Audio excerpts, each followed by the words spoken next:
आदाब नमस्कार, मैं शाहिद उमर। स्वागत है आप सभी का सियासत टीवी के साउथ इंडिया एक्सप्रेस में। आइए देखते हैं मुख्य समाचार। जय बापू जय भीम जय संविधान रैली पर तेलंगाना के सीएम रेवंत रेड्डी ने कहा कि प्रधानमंत्री मोदी और गृह मंत्री अमित शाह संविधान को नष्ट करने की कोशिश कर रहे हैं। जितना अधिक वे संविधान को नष्ट करने की कोशिश करेंगे उतना ही हम कोशिश करेंगे संविधान बचाने की।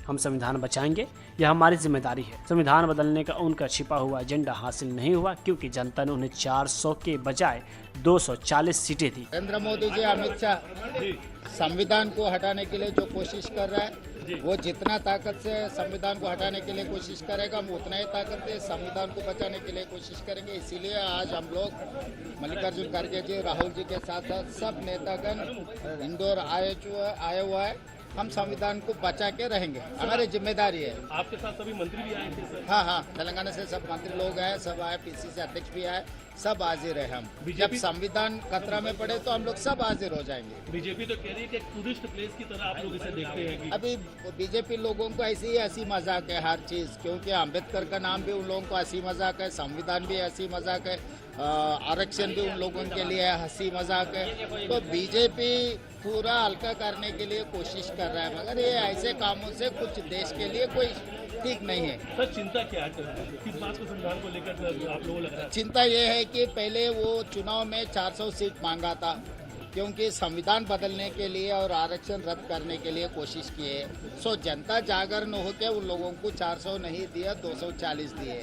तब से वो हैरान है। तो उन लोगों का जो 2025 के अंदर जो संविधान को बदलने के लिए जो उनका हिडन एजेंडा था वो लागू नहीं हुआ है। अभी 2025 इज क्रूशियल, तो इसीलिए हम लोग सब ताकत से रोकने के लिए कोशिश कर रहे हैं। राहुल गांधी जी आज कितना बड़ा मैसेज देने वाले हैं? तो अच्छा ही मैसेज देंगे। राहुल गांधी जैसा भारत जोड़ो यात्रा में दिया हुआ है वैसे ही मैसेज देंगे। इंदौर में हजारों लोग उस दिन राहुल जी भारत जोड़ो यात्रा में जो मदद किया, आज भी वैसे ही मदद मिलने वाले हैं। बीआरएस नेता के कविता के बयान पर तेलंगाना के मंत्री पुन्नम प्रभाकर ने कहा कि जब से की कविता तिहाड़ जेल से रिहा हुई हैं, उन्हें नहीं पता कि क्या कहना है और क्या नहीं कहना है। आप राहुल गांधी की आलोचना कर रहे हैं क्योंकि इससे आपको फायदा मिलेगा। तेलंगाना में कांग्रेस की सरकार है, अगर किसी पर कोई अत्याचार हो तो आप हमें बताइए, हम कार्रवाई करेंगे। यह बीआरएस पार्टी की सामंती मानसिकता वाली सरकार नहीं है। कविता को जो आजकल तिहाड़ जेल से बाहर आने के बाद क्या बात करना क्या नहीं करना तो प्रश्न में की, तो पहले उसकी ऑर्गेनाइजेशन के बारे में पार्टी के अंतर्गत में एक डेमोक्रेटिक सिस्टम में सत्ता पक्ष को सही तरीका सलाह दे। सीधा सीधा राहुल गांधी को क्रिटिसाइज करने से आपको पब्लिसिटी मिलेगा, ये सोच के आप सीधा राहुल गांधी जी के ऊपर बोल रहे हैं। हमारा प्रदेश मौजूदा सरकार है, अगर आपका नोटिस में कोई ऐसा अट्रॉसिटी हो रहा है तो हमका सरकार में नोटिस लो, तुरंत हम एक्शन लेंगे। जब भी हम नेग्लेक्ट किया तो आप जरूर राहुल गांधी के साथ पहुंच सकते हैं। आज ये दम से बोल सकते हैं हमारा प्रजा पालन है, डेमोक्रेटिक रूल चलता है, तो किसी के ऊपर ऐसा अट्रॉसिटी हुआ हम देखते नहीं बैठते हैं। हम क्या टीआरएस का सरकार नहीं है, फ्यूडलिस्टिक मेंटालिटी से किसी नीचे आदमी दबा सकते हैं, तो ऐसा देखते हम नहीं बैठते हैं। उसका रक्षा करेंगे। कांग्रेस पार्टी का सिद्धांत यही है, इसीलिए आज जो काम हम कर रहे हैं, जय भीम जय बापू जय संविधान रक्षा। अगर चाहे आपका भी स्टैंड बताओ, कॉन्स्टिट्यूशन सेव करने के लिए आपका पार्टी के तरफ से प्रोग्राम बनाओ।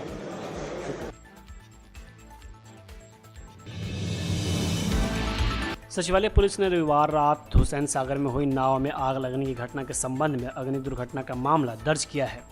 पुलिस के अनुसार भारत मठ महारथी समारोह के हिस्से के रूप में कार्यक्रम आयोजकों द्वारा एक नाव और एक मंच की व्यवस्था की गई थी। वह पटाखे जला रहा था, गलती से एक पटाखा दिशा भूल गया और नाव से टकरा गया जो पटाखों से भरी हुई थी। इससे सारे पटाखे फूटने लगे और नाव में आग लग गई। एक अधिकारी ने कहा इसके बगल में मौजूद जेटी में भी आग लग गई और वह क्षतिग्रस्त हो गई।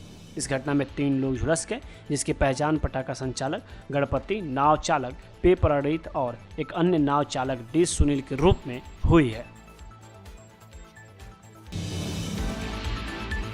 तेलंगाना के गोशामल विधानसभा से बीजेपी विधायक टी राजा सिंह एक बार फिर भड़काऊ बयान दिया है, जिसकी वजह से वो सुर्खियों में है। उसने हैदराबाद सांसद असदुद्दीन अवैसी के छोटे भाई और MIM नेता अकबरुद्दीन अवैसी के 15 मिनट वाले विवादित बयान के अंदाज में उन्हें जवाब दिया। एक सभा को संबोधित करते हुए संगम नगरी में चल रहे महाकुंभ और नागा साधुओं को लेकर बयान दिया। बीजेपी विधायक राजा सिंह ने कहा कि तुम लोग हमें क्या कहते हो कि 15 मिनट दे दो, पुलिस को हटा दो, 100 करोड़ हिंदुओं को खत्म कर देंगे। बोलने वालों, आज उत्तर प्रदेश में महाकुंभ चल रहा है, वहां जाकर करोड़ों हिंदू पवित्र नदी में स्नान कर रहे हैं। इस दौरान उसने नागा साधुओं का जिक्र करते हुए उत्तर प्रदेश और हैदराबाद के मुस्लिमों को धमकी दी। उसने सोशल मीडिया प्लेटफॉर्म X पर वीडियो शेयर किया। उस वीडियो में आपत्तिजनक शब्दों का इस्तेमाल किया गया है, जिससे सियासत टीवी शेयर नहीं कर सकता है। आगे उसने कहा कि नागा साधु का इतिहास है, कभी वो पब्लिक में नहीं आते, सिर्फ कुंभ के समय पर ही आते हैं। उनका इतिहास उठाकर देख लो। जब जब सनातन पर संकट आया है, उन्हीं नागा साधुओं ने तलवार उठाई है, भाला उठाया है। अकबरुद्दीन अवैसी के पुराने भाषण का जिक्र करते हुए कहा कि अगर हमारे नागा साधुओं को हैदराबाद भेज दे तो 15 मिनट बोलने वाले पाकिस्तान में चले जाएंगे। हिंदुओं से कोई न टकराना, हिंदू जब उठा है, इतिहास लिखा है। BRS के कार्यकारी अध्यक्ष KT रामाराव ने नए राशन कार्ड जारी करके ऐतिहासिक उपलब्धि के मुख्यमंत्री रेवंत रेड्डी के दावों का मजाक उड़ाया। उन्होंने कांग्रेस पर खुलेआम झूठ बोलकर जनता को गुमराह करने का आरोप लगाया। बावजूद इसके कि पिछली BRS सरकार ने लगभग 6.47 लाख राशन कार्ड बिना प्रचार के जारी किए थे। उन्होंने याद दिलाया कि उप मुख्यमंत्री मल्लू भट्टी और अन्य कांग्रेस नेताओं ने भी BRS शासन के दौरान 2021 में राशन कार्ड वितरण में भाग लिया था। आज BRS छात्र विंग की नए साल की डायरी और कैलेंडर का अनावरण करने के बाद तेलंगाना भवन में बोलते हुए रामाराव ने चुनाव अभियान के दौरान किए गए वादों को पूरा करने में विफल रहने के लिए रेवंत रेड्डी की आलोचना की। उन्होंने बताया कि 100 दिनों के भीतर 6 प्रमुख योजनाओं की गारंटी देने के बावजूद 14 महीने सत्ता में रहने के बाद भी किसी को भी पूरी तरह से लागू नहीं किया गया। वहीं उन्होंने चुटकी लेते हुए कहा कि 31 जनवरी को कांग्रेस को अपने 420 वादे किए हुए 420 दिन हो गए। अपने चुनावी वादों को पूरा करने में कांग्रेस की विफलता को चिन्हित करते हुए उन्होंने पार्टी कैडर को विरोध के निशान के रूप में 31 जनवरी को कांग्रेस नेता राहुल गांधी के झूठ और असफल वादों पर महात्मा गांधी की मूर्तियों के सामने प्रतिनिधित्व देने का आह्वान किया।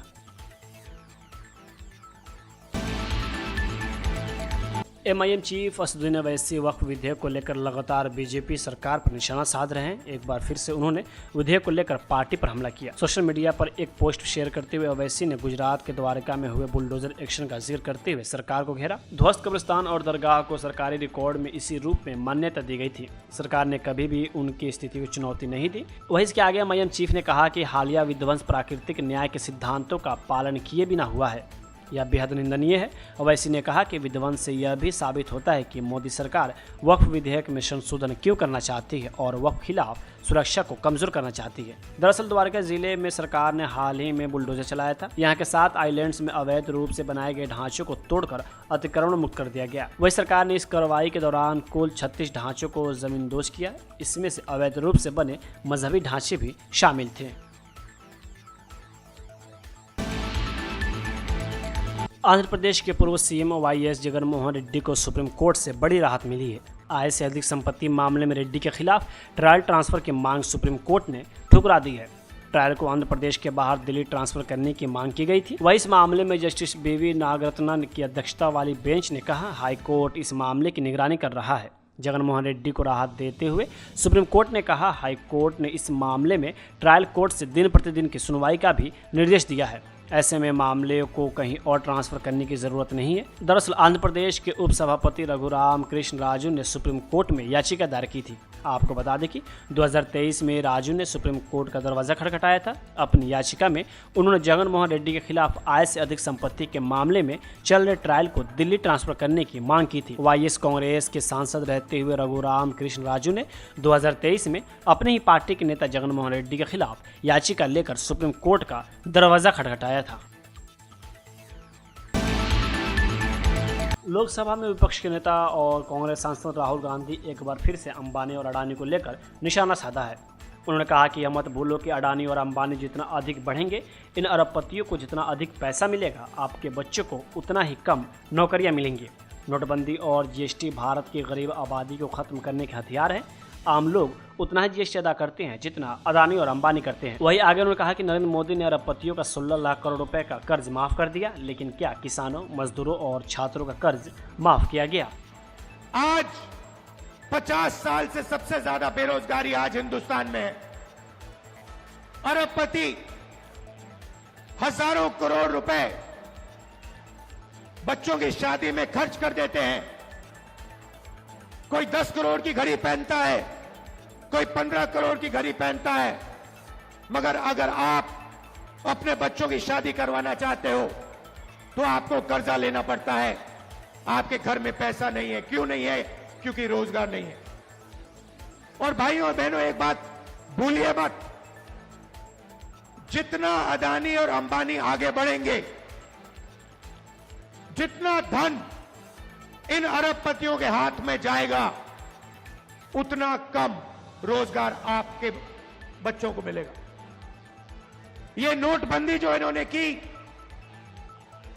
जो जीएसटी लागू की है, ये हिंदुस्तान के गरीब लोगों को खत्म करने के औजार है। ये योजनाएं नहीं है, ये हथियार है। जीएसटी कौन देता है? जीएसटी अरबपति नहीं देते हैं। जीएसटी हिंदुस्तान के गरीब लोग देते हैं। जब आप एक शर्ट खरीदते हो, पैंट खरीदते हो, जितनी जीएसटी आप देते हो उतनी ही जीएसटी अदानी अंबानी देते हैं। आप रेस्टोरेंट में खाना खाते हो, ढाबे में खाना खाते हो, जितनी जीएसटी आपके जेब से निकलती है उतनी ही जीएसटी अदानी देता है। लाखों करोड़ रुपए आपके जेबों से निकाला जाता है। लाखों करोड़ रुपए कहां जाता है? सीधा अरबपतियों के बैंक अकाउंट में जाता है। 16 लाख करोड़ रुपए नरेंद्र मोदी जी ने अरबपतियों का कर्जा माफ किया है। किसका पैसा था वो? उनका पैसा नहीं था, आपका पैसा था। कर्जा माफ कैसे हुआ? आपके पैसे से हुआ, आपकी मेहनत से हुआ। मगर मैं आपसे पूछना चाहता हूं, किस किसान का कर्जा माफ करते हैं? किस मजदूर का पैसा माफ करते हैं? किस स्टूडेंट का पैसा कर्जा माफ करते हैं? तो जीएसटी आप देते हो, मेहनत आप करते हो, और चाइना का माल अदानी अंबानी ये लोग हिंदुस्तान में बेचते हैं। चाइना के युवा को रोजगार मिलता है, अदानी को अंबानी को फायदा होता है, और आपके बच्चों के हाथ से रोजगार छीना जाता है।